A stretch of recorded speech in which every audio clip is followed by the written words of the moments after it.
So you would expect the general of an army to be represented by a pretty substantial model, right? You know, like this guy, for example, or at least someone that has a mount of some kind. Goblins, however, I mean, half the miniature is the mushrooms. It's basically just a guy. I've been thinking about this miniature a bit, because there are other options for the leader of your Gitz armies. I'm not sure why you would pick the guy on foot when you could have this guy. But I'm not spending any money on this, so I need to sculpt a sphere with teeth that is roughly 40 mil in diameter.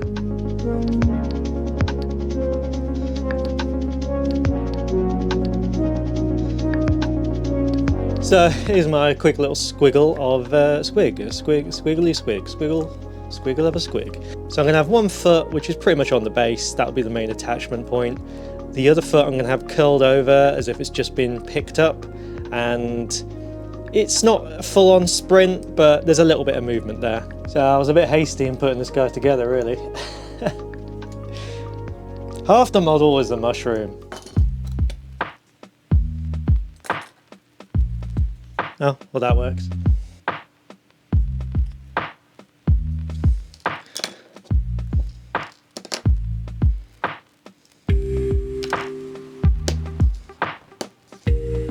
I'm pretty sure the angles of these legs will work well to show him straddling the squig mount.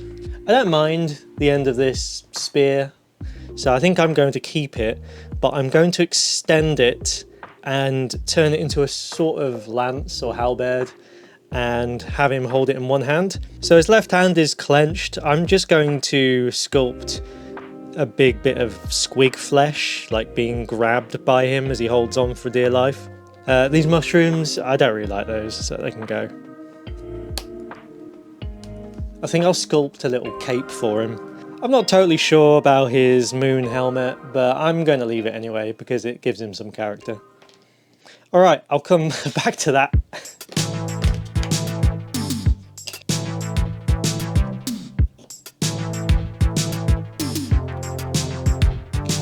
This is a climbing injury, by the way, not a knife injury, although this will probably happen soon.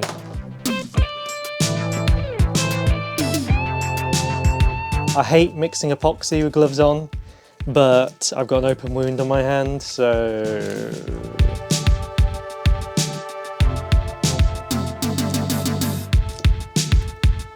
I compromised by taking one glove off because this is just so annoying to do with gloves on.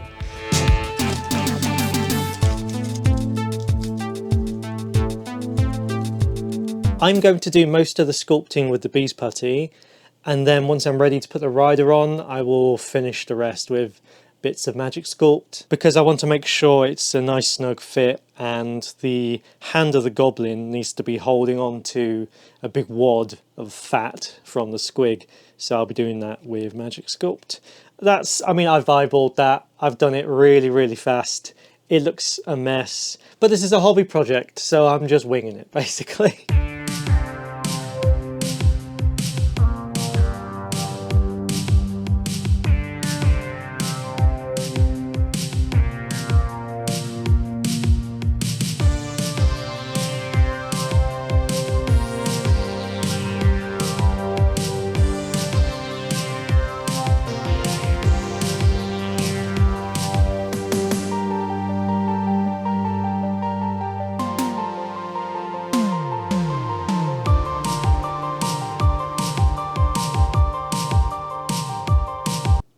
Here's my giant squig. It ended up becoming quite bull-like. This was an organic decision. I'm happy I went with the bull horns instead of the tiny little horns I originally had. I think it gives it loads more character.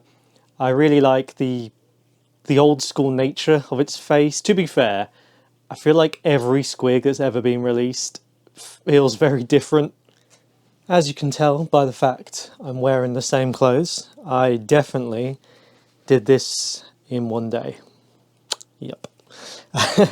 Like many other projects, I eyeballed this. There's a few things I would have changed if I'd planned it properly.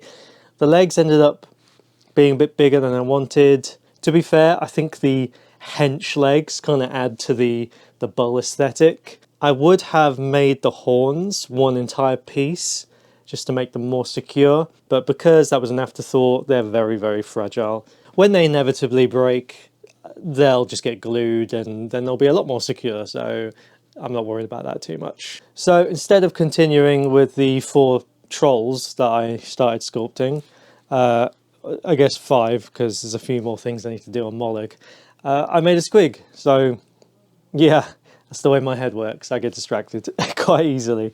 Since I'm talking about goblins, I wanted to shout out another person, another creator that is making goblin themed stuff. So go check out Niche Crafts, because they are sculpting and kit bashing an orcs and goblins army for the old world, and it's just full of whimsical trolls and goblins. I was actually looking at their channel for videos to recommend, and I actually forgot that at some point they made a squig sculpting video. So I'm going to link that in, because I totally forgot they made that. I know this video probably wasn't very helpful if you were looking for a tutorial on how to sculpt a squig. I kind of jump between stages quite quickly, and most of the sculpting, well, all the sculpting, was done off camera. But if you'd like to actually see a more in-depth tutorial, then, you know, let me know. This is just a vlog, I guess, so I was never going to go too much into detail. So just to break this down, I began with my armature and green stuff and some foil to bulk it out. Then I sculpted most of this with my favourite polymer clay, which is bees putty. I used little balls of green stuff for the eyes. The teeth and horns were all made from Magic Sculpt, which is probably my favourite epoxy. It is great for doing stuff like this. And I just used a little metal ring for the nose ring. I could have sculpted something, but this just kind of made sense. Once I've glued the rider on, I'm going to add a few more details with epoxy, since I won't be able to bake it anymore, such as the lump of flesh that the goblin will be holding. Speaking of the goblin, I don't really dig this head anymore. I feel like it doesn't show the goblin enough. Yeah, so I want to find an alternative for this. I do have this fella with his symbols for some reason. I'm going to think about it anyway. I just feel like I've gone to this much effort for its mount. I should find the right goblin rider to lead my army. I also just want to say a thank you to people that have been following my work. I've had an influx of new people over the last month or so, and I'm just very grateful for people checking out my stuff, whether it's on YouTube or on my website, my mini factory. Thanks to people that joined on Patreon and Tribes, and just anyone for any kind of support, any kind of kind words. I've got another troll of my own that I'm working on. I've got these 4 other trolls to sculpt. Yeah, lots of trolls. I kind of want to make some more squigs. I don't know. Maybe I'll make some small ones. The last thing I'll say about this squig, I feel like this has really helped to bridge the gaps between my physical and digital style, because I really do think that if I'd sculpted this digitally, it would probably look quite similar.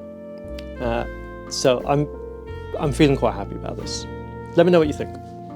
Thanks for watching, and go and say nice things to somebody. It doesn't have to be me, but say nice things to somebody else. Thank you, love you, bye.